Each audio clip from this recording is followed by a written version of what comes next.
Ladies and gentlemen, boys and girls, children of all ammo preferences, welcome to the Republic and to the Walther PDP.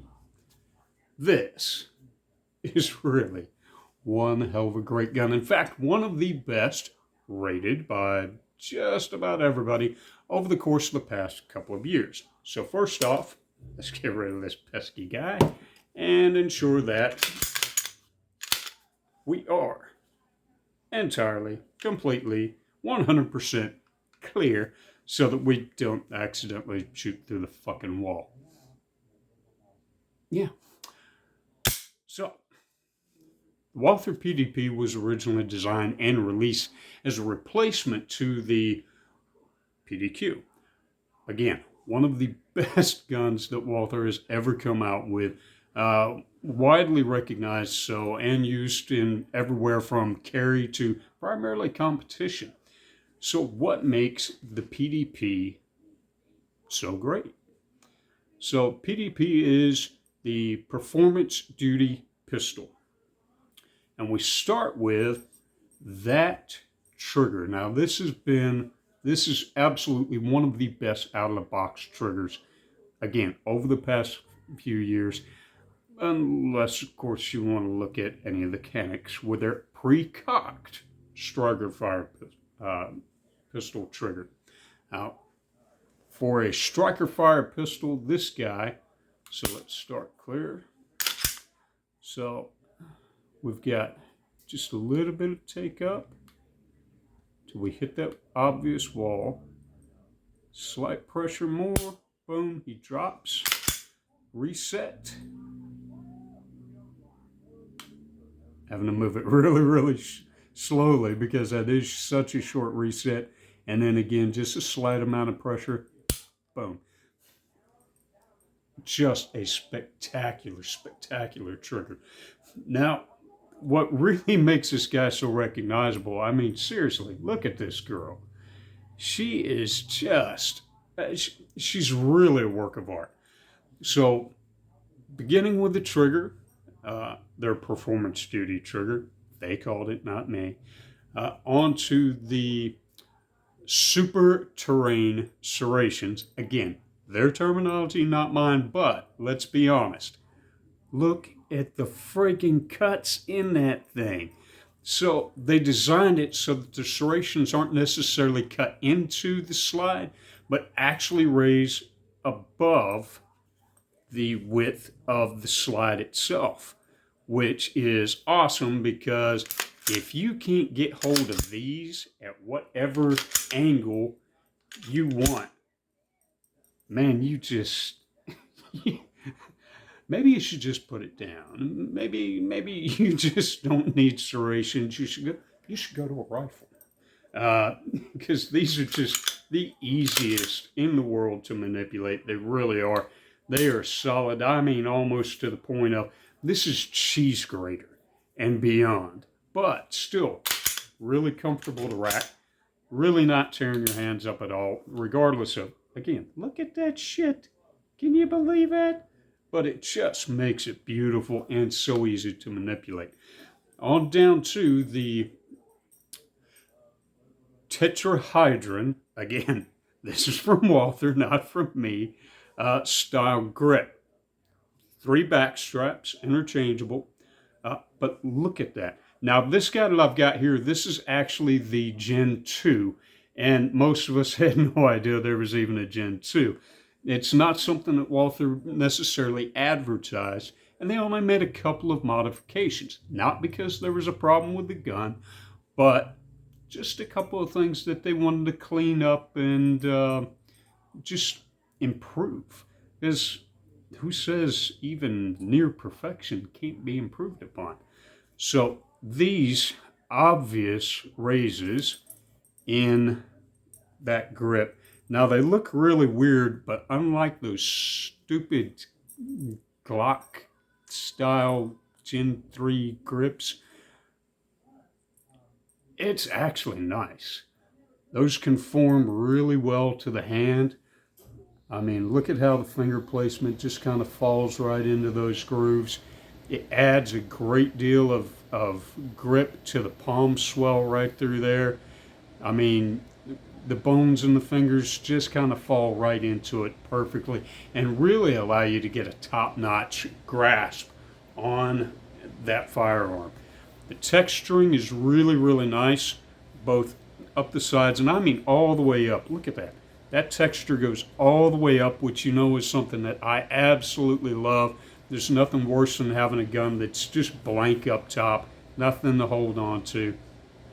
The same texture goes all the way through the back, and then not quite as much, but still have some, I don't think you can see it really, some decent texturing right there in the front strap.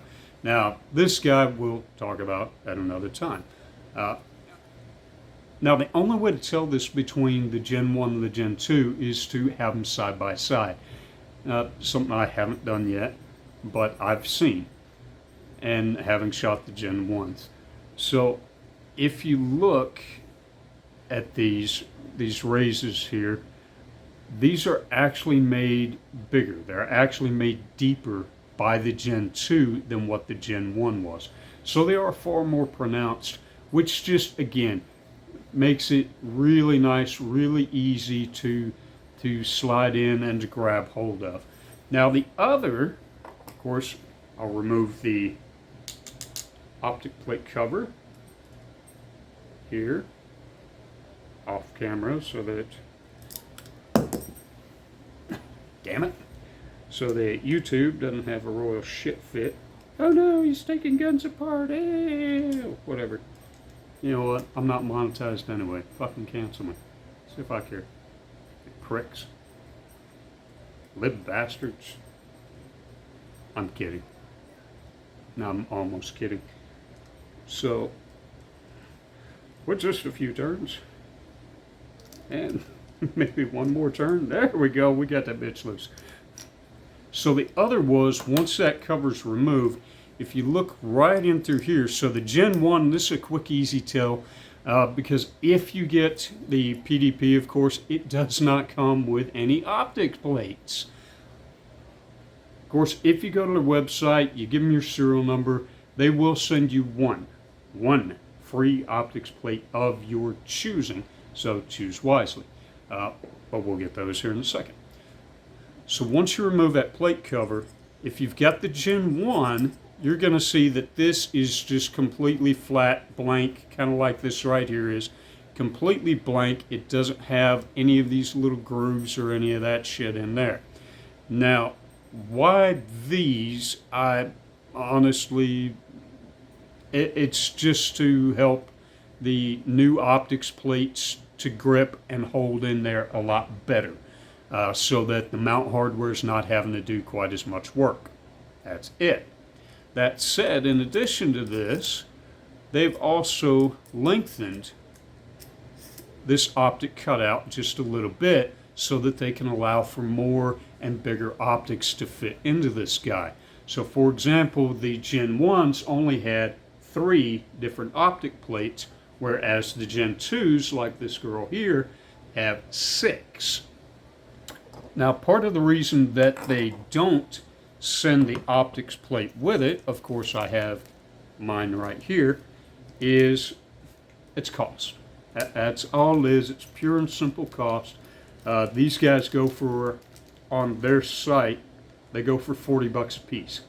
So imagine on the Gen 1 paying that $6.99 price tag plus an extra $120 or so to get 3 optic plates.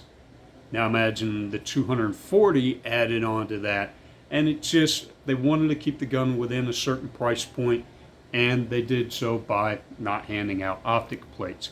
Now a word on optic plates. This is actually the plate. You can see him right there.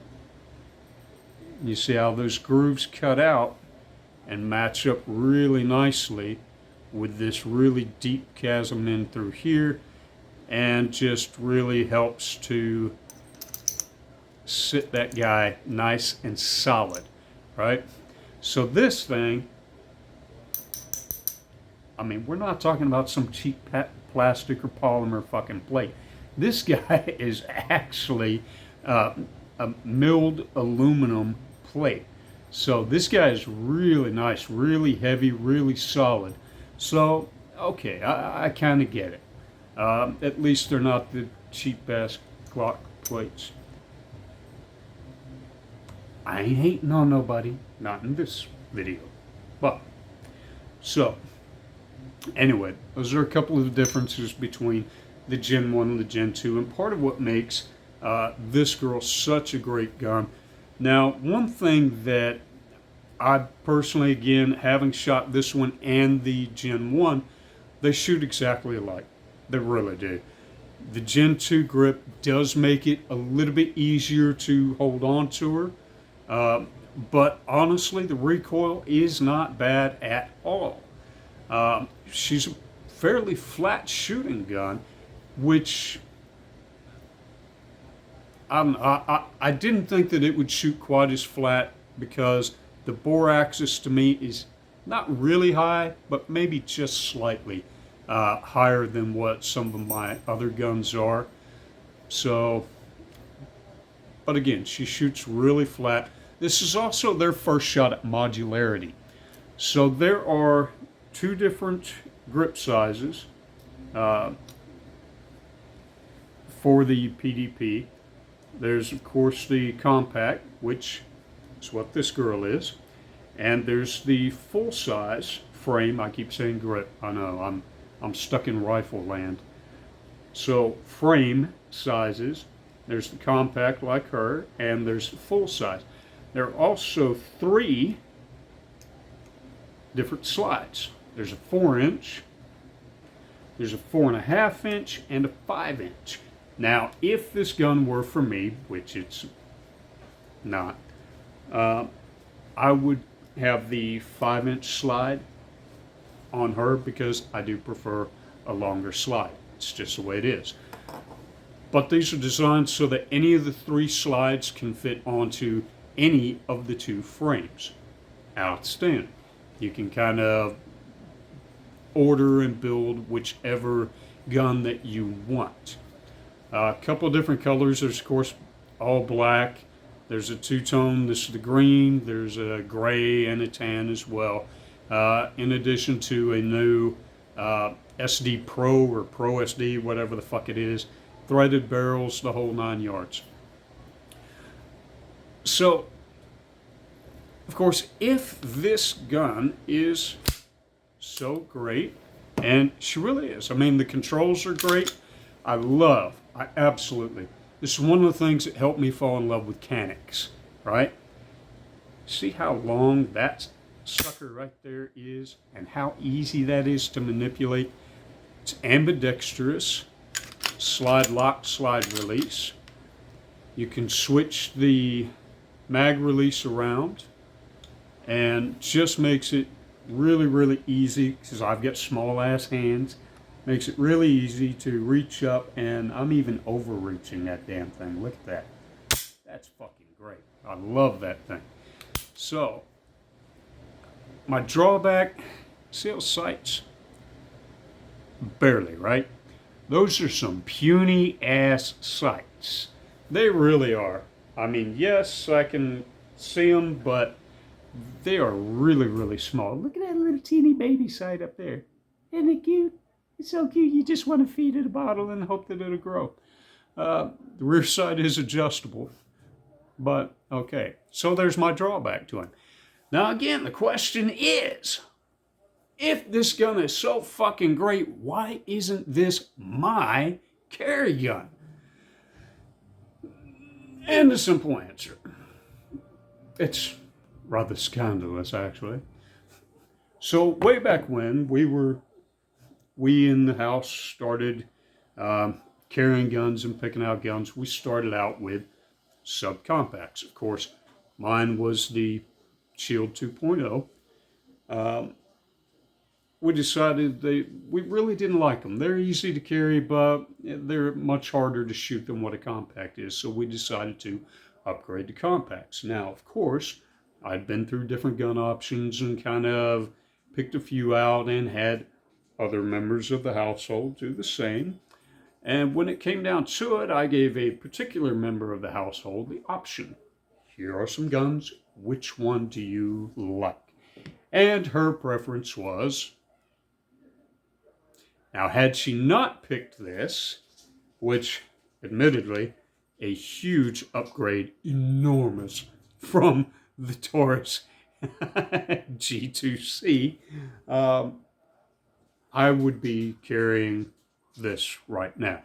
But I decided that my wife and I should probably, well, I just don't want to carry the same gun as her, which is why I do carry my Shadow Systems, which I am absolutely in love with. Anybody who's watched the channel for more than 5 seconds knows I am in absolute lust with this gun. But let's be honest, this is one hell of a girl. So, well, not all that scandalous, is it? Just a bit of a coin toss. If you love your woman, give her what she truly wants. Walther. Anyway, that's my take on the PDP. So, please remember to like this video. Hopefully you did. Subscribe to this channel. If you're not, why the fuck not? Is it going to hurt you to have one more subscription? Nah.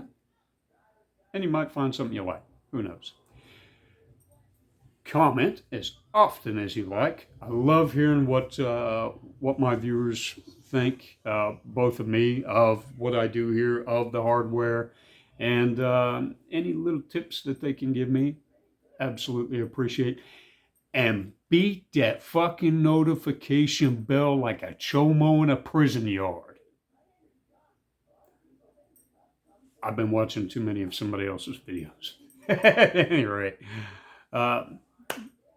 thank you, and we will see you in the next video. Good night.